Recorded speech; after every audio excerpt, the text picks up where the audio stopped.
Hello. स्वागत है आपके अपने यूट्यूब चैनल 10th एक्सेस पे। कैसे हैं आप लोग? देखिए, इससे पहले हम लोग जो है क्लास 10th के हिस्ट्री का जो है चैप्टर 4 जिसका नाम है यूरोप में राष्ट्रवाद। क्या नाम है? यूरोप में राष्ट्रवाद।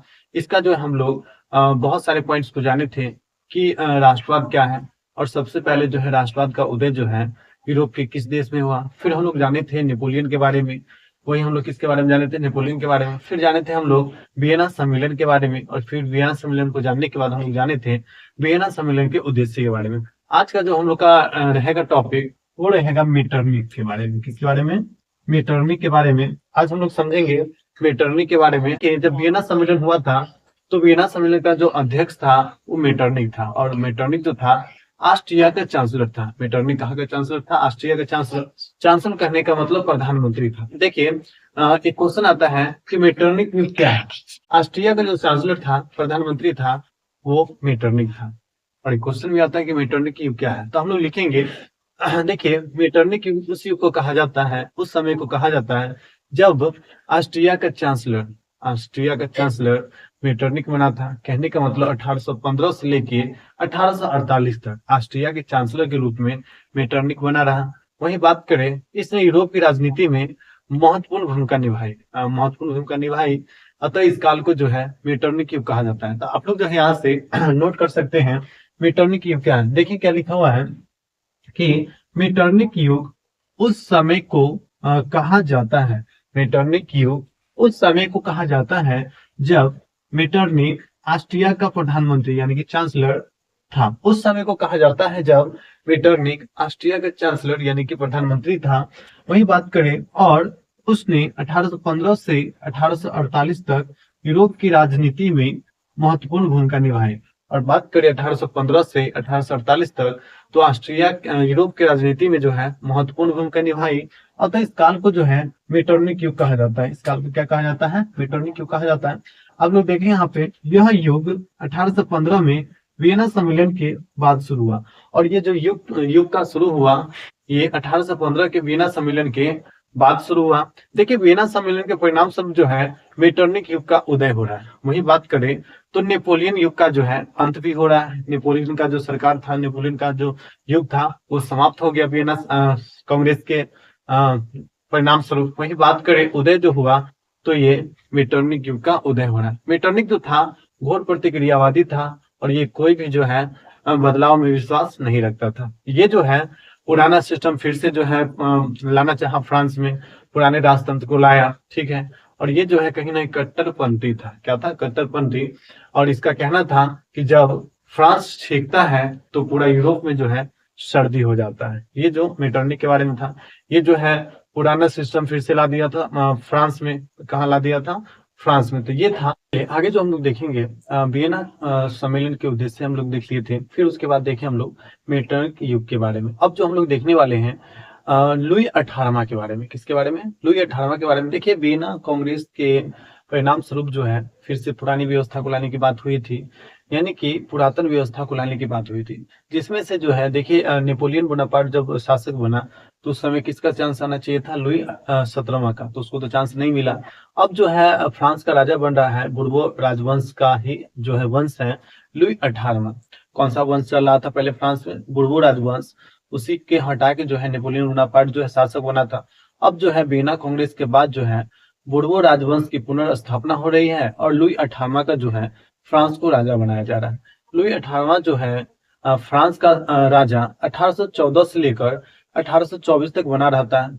ये देखिए फ्रांस की जो है बदली हुई परिस्थिति को समझता है। लुई 18वां जो है फ्रांस की बदली हुई परिस्थिति को समझता है, और वो जो है पुरातन पंथी व्यवस्था को जो है फ्रांस की जनता पर जो है लागू नहीं करता है, थोपने का कार्य नहीं करता है। इसने जो है देखिए एक संविधान घोषणा पत्र भी जारी करता है। घोषणा पत्र जो कि 1848 तक जो है फ्रांस में चलते रहते। चलिए इसके बारे में हम लोग देख लेते हैं। बोर्ड पे आप लोग नजर देंगे यहाँ पे कि लुई 18वां के बारे में। किसके बारे में हम लोग जान रहे हैं अभी? लुई 18वां।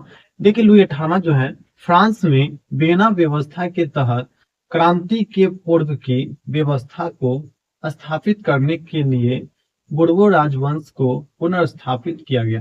कहने का मतलब फ्रांस में वीना व्यवस्था के तहत जो है क्रांति के पूर्व की व्यवस्था, यानी कि क्रांति जो हुआ था उससे पूर्व की व्यवस्था को लाने की अ, व्यवस्था को स्थापित की गई, यानी कि क्रांति की पूर्व की व्यवस्था को स्थापित करने के लिए बोर्बो राजवंश की पुनर्स्थापना की गई और उसी में से जो है तथा लुई 18वां फ्रांस का राजा बना, तथा लुई 18वां जो है फ्रांस का राजा बना। वही बात कर ले हम लोग, लुई 18वां फ्रांस का राजा 1814 से 1824 तक बना रहा। लुई 18वां जो है फ्रांस का राजा 1814 से 1824 तक बना रहा। बात करें, उसने फ्रांस की बदली हुई परिस्थितियों को समझा और फ्रांसीसी जनता पर पुरातनपंथी व्यवस्था थोपने का प्रयास नहीं किया। उसने फ्रांस के बदली हुई परिस्थितियों को समझा और फ्रांसीसी जनता पर जो है पुरातनपंथी व्यवस्था को थोपने का प्रयास नहीं किया। वही बात कर ले तो इसी उद्देश्य से 2 जून 1814 को उसने घोषणा पत्र जारी किया जो 1848 तक फ्रांस में चलते रहे। 2 जून 1814 को उसने घोषणा पत्र जारी किया जो 1848 तक जो है फ्रांस में चलते रहे। ये था लुई 18वां के बारे में। तो लुई 18वां कहीं ना कहीं जो है पुरातनपंथी व्यवस्था को जो है फ्रांसीसी जनता पर थोपने का कार्य नहीं करता है और ये जो है घोषणा पत्र भी जारी करता है 2 जून 1814 को, जो कि 1848 तक फ्रांस में चलते रहते हैं। और लुई 18वां का आप लोग शासनकाल का बात करें तो ये 1814 से लेके 1824 तक फ्रांस का राजा बना रहा और इसकी जो स्थापना हुई थी, लुई 18वां को जो राजा बनाया गया था वीना सम्मेलन के परिणाम स्वरूप बनाया गया था, क्योंकि वीना सम्मेलन में जो है बात की गई थी कि हम लोग जो है पुनः उसी व्यवस्था को लाएंगे जो पहले से चल रहा था, वही पुरातनपंथी व्यवस्था को लाएंगे और वही वंश का जो है शासक था लुई 18वां, यानी कि बोर्बो राजवंश। तो फ्रांस से पहले कौन से राजवंश का शासन चला था? बोर्बो राजवंश का शासन। ठीक है, आप लोग इसको जो है नोट कर सकते हैं अपने कॉपी में। लुई 18 जुलाई 1830 के कारण आएगा जो टॉपिक का रहेगा जुलाई 1830 के कारण। देखिए इसमें हम लोग को पढ़ना है पहले चार्ल्स एक्स के बारे में। चार्ल्स एक्स के बारे में देखिए 1814 से 1824 तक जो है लुई 18वां का शासनकाल था।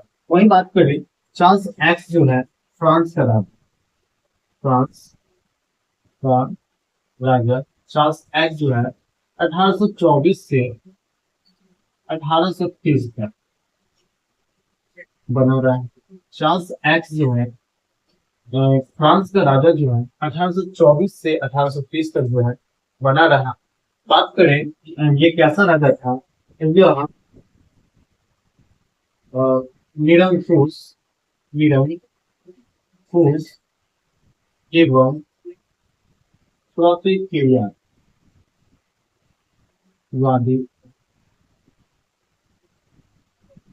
शासक। यह निरंकुश एवं प्रतिक्रियावादी शासक कहने का मतलब, निरंकुश कहने का मतलब इसके पास जो है अनलिमिटेड पावर थी और ये अपने फैसलों में जो है जनता की कोई भागीदारी नहीं देता है।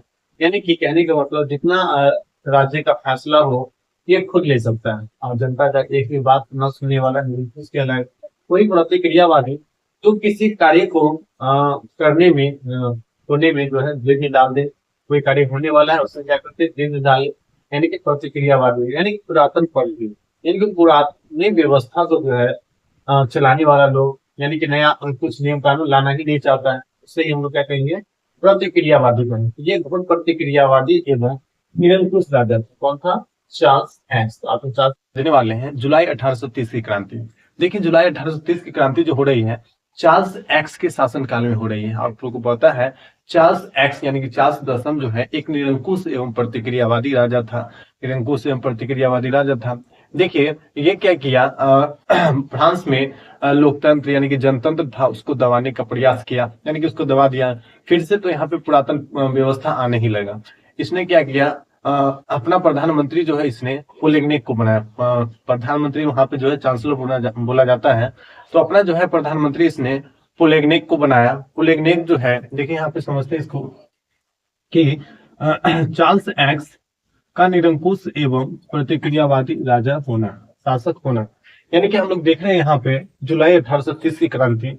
और जुलाई 1830 की क्रांति के जो हम लोग कारण देखने वाले हैं। क्या देखने वाले हैं? कारण देखने वाले। चलिए क्या क्या कारण है इसको हम लोग जुलाई 1830 की क्रांति के कारण। तो सबसे पहले जान लेते हैं जुलाई 1830 की क्रांति जो हुआ था किसके शासनकाल में होता है। देखिए आप लोग जो है जुलाई 1830 की क्रांति जो हुआ था चार्ल्स एक्स यानी कि चार्ल्स दसम में बोल सकते हैं, चार्ल्स दसम के जो शासनकाल में हुआ था। यह फ्रांस की गद्दी पे जो है 1824 से 1830 तक बना रहा और ये जो है किसी प्रकार के संवैधानिक जो है वहां पे बदलाव करने का प्रयास किया। वो जो है संवैधानिक बदलाव किया, वहां पे जो है जनतंत्र को दबाने का प्रयास किया और लोगों में उभर रही राष्ट्रीयता की भावना को भी दबाने का प्रयास किया। देखिए ये क्या कर रहा है यहाँ पे, इसका हम कारण देखते हैं। जुलाई 1830 की क्रांति के जो है कारण हम लोग देख लेते हैं। पहला जो कारण है चार्ल्स एक्स का निरंकुश एवं प्रतिक्रियावादी शासक होना। चार्ल्स एक्स का निरंकुश एवं प्रतिक्रियावादी शासक का होना, यह फ्रांस में उभर रही राष्ट्रीय तथा जनतंत्रवादी भावनाओं को दबाने का कार्य किया। कहने का मतलब ये फ्रांस में जो है उभर रही राष्ट्रवाद की भावना हो या जनतंत्रवाद की भावना हो, जनतंत्र हो, उसको दबाने का जो है, भावनाओं को दबाने का जो है ये कार्य किया। इसके बाद हम लोग देख लेते हैं चार्ल्स एक्स के द्वारा प्रतिक्रियावादी पोलिग्नेक को प्रधानमंत्री बनाया गया। चार्ल्स एक्स के द्वारा जो है प्रतिक्रियावादी जो है पोलिग्नेक को जो है प्रधानमंत्री बनाया गया यानी कि चांसलर बनाया गया। वही बात करें पोलिग्नेक लुई 18वां द्वारा स्थापित समान नागरिक संहिता के स्थान पर शक्तिशाली अभिजात्य वर्ग की स्थापना कर उसे विशेष अधिकार दिया। कहने का मतलब लुई 18वां द्वारा जो है समान नागरिक संहिता यानी कि सभी नागरिकों को समान अधिकार दिया गया था। तो पोलिग्नेक ने क्या क्या किया, इसको हटा के एक अभिजात्य वर्ग का जो है स्थापना किया, जिसको जो है बहुत ज्यादा शक्तिशाली बनाया गया और इससे विशेष अधिकार भी प्राप्त दिया गया और इसे जो है विशेष अधिकार भी दिया गया यानी कि अभिजात्य वर्ग को। और पहले क्या था यहाँ पे, तो लुई 18वां द्वारा जो है समान नागरिक संहिता चल रहा था। लुई 18वां द्वारा जो है समान नागरिक संहिता चल रहा था, जिसके स्थान पे पोलिग्नेक क्या किया, एक शक्तिशाली अभिजात्य वर्ग की स्थापना करता है और उसे विशेष अधिकार देता है, जैसे कि फ्रांस से पहले चल रहा था। द्वितीय स्टेट में आप लोग देखते थे, प्रथम स्टेट में देखते थे। फिर से जो है पोलिग्नेक वही व्यवस्था को लाया। फिर अगला देखते हैं हम लोग, चार्ल्स एक्स ने 25 जुलाई 1830 में 4 अध्यादेश जारी किया। कितना अध्यादेश जारी किया? 4 अध्यादेश जो है चार्ल्स एक्स ने 25 जुलाई 1830 को 4 अध्यादेश पारित किया और इन अध्यादेशों के विरोध में पेरिस की जनता में क्रांति की लहर दौड़ गई। और इस अध्यादेश के विरोध में पेरिस की जनता में जो है क्रांति की लहर दौड़ गई और फ्रांस में 28 जून, आप लोग याद रखेंगे, 28 जून 1830 से गृह युद्ध आरंभ हो गया। 28 जून 1830 से गृह युद्ध आरंभ हो गया, जिसे जुलाई 1830 की क्रांति कहते हैं, जिसे जुलाई 1830 की क्रांति कहते हैं। यहाँ पे देखिए जून नहीं जुलाई होगा, बुक में तो वैसे जून ही दिया हुआ है लेकिन यहाँ पे जुलाई हो जाएगा। तो 28 जुलाई 1830 को से गृह युद्ध आरंभ हो गया, जिससे जुलाई 1830 की क्रांति कहते हैं। आप लोग को समझ में आया होगा जुलाई 1830 की क्रांति। देखिए जुलाई 1830 की क्रांति के जो है कारण निम्नलिखित हैं। पहला तो जो है चार्ल्स एक्स का निरंकुश एवं प्रतिक्रियावादी शासक का होना। फिर देखिए ये फ्रांस से उभर रही जनतंत्र और राष्ट्रीय भावना को दबाने का प्रयास किया। वही बात करें तो ये अपना प्रधानमंत्री जो है पोलिग्नेक को बना रहा है। पोलिग्नेक जो है लुई 18वां द्वारा समान नागरिक संहिता के स्थान पे एक शक्तिशाली अभिजात्य वर्ग की स्थापना कर उसे विशेष अधिकार देता है। फिर देखिए बात यहाँ पे, तो चार्ल्स दसम ने 25 जुलाई 1830 को 4 अध्यादेश पारित किया, जिसके विरोध में पेरिस की जनता में क्रांति की लहर दौड़ गई और 28 जुलाई 1830 को जो है फ्रांस में फिर से क्रांति हो गई, जिसे जुलाई 1830 की क्रांति कहते हैं। तो आप लोग याद रखेंगे जुलाई 1830 की क्रांति किसके शासनकाल में हुआ था? तो ये हुआ था चार्ल्स एक्स यानी कि चार्ल्स दसम के शासनकाल में।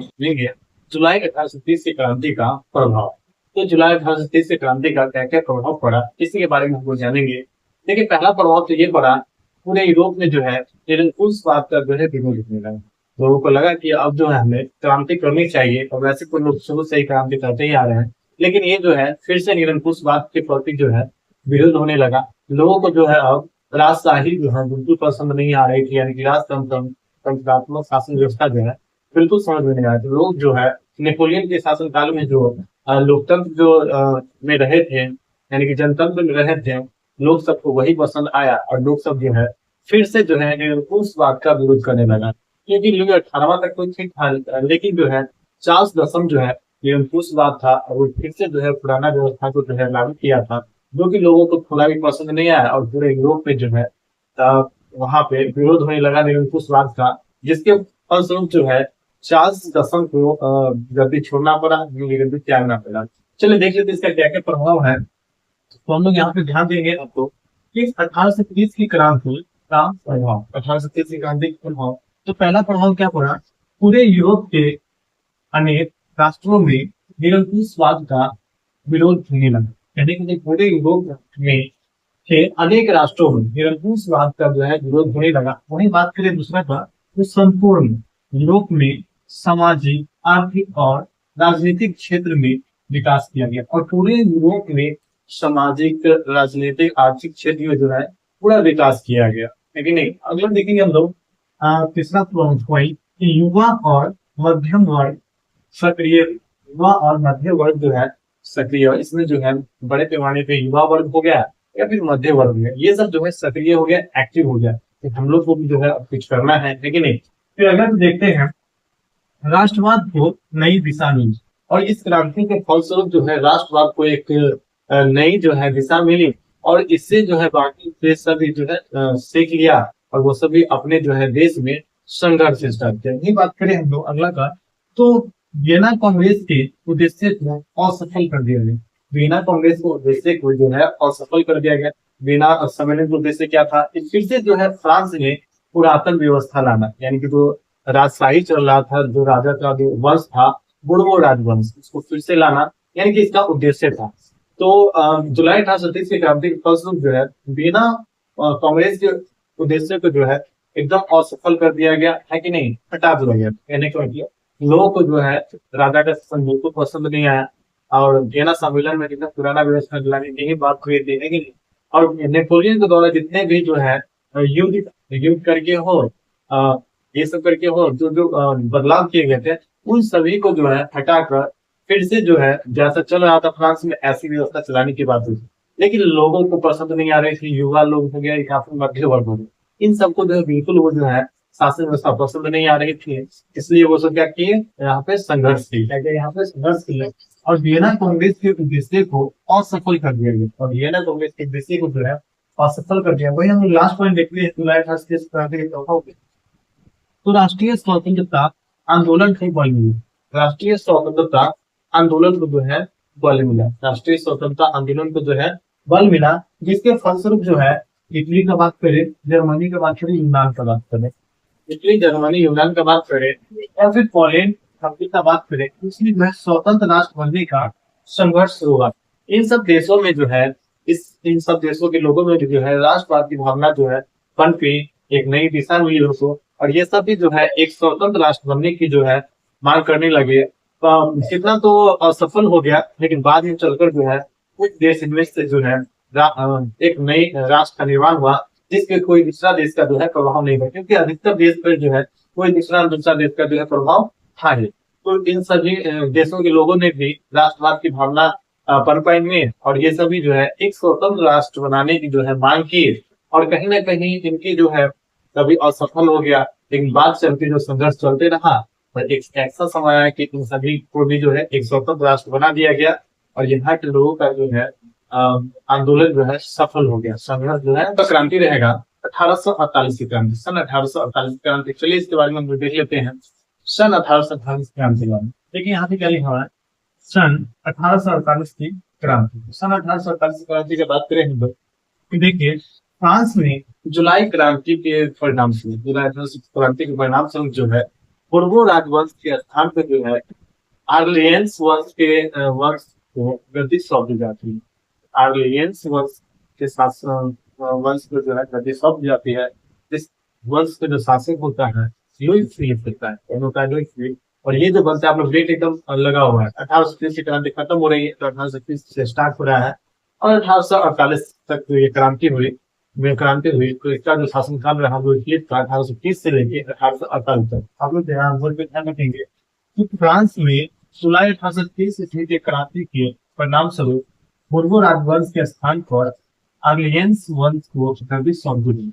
आर्लियंस वंश को गद्दी सौंप दी। वही बात करेगी इस वंश के शासक का नाम लुई फिलिप। जो शासक बना कम से कम 1830 से 1848 तक जो है ये फ्रांस का शासक बना रहा, राजा बना रहा।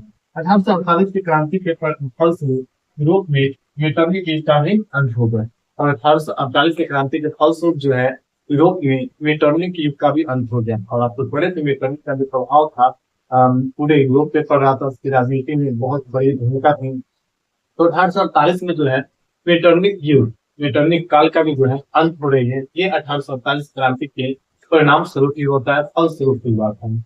अब इसका जो हम लोग कारण देखते हैं सन 1848 के क्रांति के कारण। तो अभी तक आप लोगों ने देखा 1848 का क्रांति जो हुआ था किसके शासनकाल में हो रहा है, तो ये हो रहा है लुई फिलिप के शासनकाल में। और लुई फिलिप जो है फ्रांस का राजा जो बनता है 1830 में जो क्रांति हुई थी, जुलाई 1830 की क्रांति, उसके परिणाम स्वरूप जो है लुई फिलिप जो है फ्रांस का राजा बनता है। 1830 से 1848 तक जो है लुई फिलिप जो है शासन करता है और इसके शासनकाल में ही जो हुआ था सन 1848 की क्रांति हुई थी। चलिए हम लोग देख लेते हैं सन 1848 की क्रांति के बारे में। देखिए सन 1848 की क्रांति जो हुई थी लुई फिलिप के शासनकाल में हुई थी। पहला पॉइंट तो ये जाने हम लोग। और ये जो है उदारवादी राजा था। कैसा राजा था? उदारवादी। ये जो है सभी को जो है विकास करना चाहता था, यानी कि सभी समाज के सभी वर्गों का जो है हितों को ध्यान रखकर जो है ये सरकार चलाना चाहता था। यानी कि कहने का मतलब लोगों को स्वतंत्र छोड़ दिया है कि नहीं, और लोगों को जो है सरकार में भागीदारी भी समझा। ये जो है लुई फिलिप। अब देखते हैं इसके बारे में जो है इसका जो है एक नीति स्वर्णिम मध्यवर्गीय नीति। स्वर्णिम मध्यवर्गीय नीति, क्योंकि ये अपने विरोधियों को वश करने के लिए जो है मध्यवर्गीय नीति जो है का अवलंबन करता है। क्योंकि मध्यवर्गीय के सपोर्ट पे ही जो है इसका सरकार बना था, तो इसको जो हितों में ध्यान में रखना तो था ही। तो इसने जो अपने विरोधियों को खुश करने के लिए मध्यम वर्गीय स्वर्णिम मध्यवर्गीय नीति का अवलंबन किया। और देखिए क्या कर रहा है ये जो है अपना प्रधानमंत्री जो है गीजो को नियुक्त कर रहा है। किसको नियुक्त कर रहा है? गीजो। गीजो जो कि कट्टर प्रतिक्रियावादी था, कट्टर प्रतिक्रियावादी था। ये किसी भी वैधानिक जो है सुधार नहीं चाहता था गीजो। और इसके शासनकाल में जो है भूखमरी हो, बेरोजगारी हो, ये व्याप्त होने लगी, यानी कि बढ़ने लगे। चलिए इसके बारे में देख लेते हैं हम लोग बोर्ड पे। तो आप लोग ध्यान देंगे यहाँ पे सन 1847 की क्रांति के बारे में कि लुई फिलिप का कमजोर एवं उदारवादी नीति का होना। लुई फिलिप का जो है कमजोर एवं उदारवादी नीति का होना, यानी कि इसका जो है कमजोर नीति था, उदारवादी नीति। उदारवादी जैसे अभी हम समझे कि सभी लोगों को जो है समान रूप से विकास करें, ऐसा नीति लेके चला था कि सभी को जो है स्वतंत्र रूप से छोड़ दिया जाए। वही बात करें दूसरा का, तो इसने इसी के अंतर्गत इसने अपने विरोधियों को खुश करने के लिए स्वर्णिम मध्यवर्गीय नीति का अवलंबन किया, जो इस क्रांति का कारण बना। इसने जो है सिर्फ और सिर्फ मध्यम वर्गीय को जो है जन कल्याण करना चाहा। उनको जो है ज्यादा फैसिलिटी दिया गया, क्योंकि इनके बदौलत ही इनका क्या बना था? सरकार बना था, जो कि पूंजीपति वर्ग को और कहीं ना कहीं जो पूंजीपति वर्ग को जो था दिक्कत हो गया है कि नहीं। फिर देखते हैं हम लोग अगला पॉइंट। लुई फिलिप ने 1840 में अपना प्रधानमंत्री गीजो को नियुक्त किया। किसको नियुक्त कर रहा है? गीजो को नियुक्त कर रहा है, जो कि कट्टर प्रतिक्रियावादी था। जो कट्टर प्रतिक्रियावादी था, लुई फिलिप जो है 1840 में गीजो को अपना प्रधानमंत्री बना रहा है, जो कि कट्टर प्रतिक्रियावादी था। फिर देखिए तीसरा पॉइंट, गीजो किसी भी तरह के वैधानिक, सामाजिक एवं आर्थिक सुधार के विरुद्ध था। मतलब गीजो का कहना था कि कोई प्रकार का क्या करना है, यहाँ पे बदलाव नहीं करना है, और कोई भी प्रकार का सामाजिक हो, आर्थिक हो, ये सुधार बिल्कुल नहीं करना है। इसके कारण जो है गीजो ने पूंजीपति वर्ग के लोगों को रखना पसंद किया, और मध्य वर्गीय नीति के अलावा इसने जो है पूंजीपति वर्ग को रखना पसंद किया। और इसके शासनकाल में बात करें तो देश में भुखमरी और बेरोजगारी जो है बढ़ने लगी, और इसने जो है पूंजीपति वर्ग के लोगों को ज्यादा जो है रखना पसंद किया, जिसके कारण जो है देश में भुखमरी हो, बेरोजगारी हो, ये सब जो है व्याप्त हो गया। तो अभी तक हम लोग देखे 1847 की क्रांति के कारण, तो 1848 की क्रांति का कारण भी हमारा जो है खत्म हो गया है। आप लोग को ये क्लास कैसा लगा कमेंट करना ना भूलें, और हमारे वीडियो को लाइक भी करें। मिलते हैं आप लोग से अगले वीडियो में, तब तक के लिए इतना है।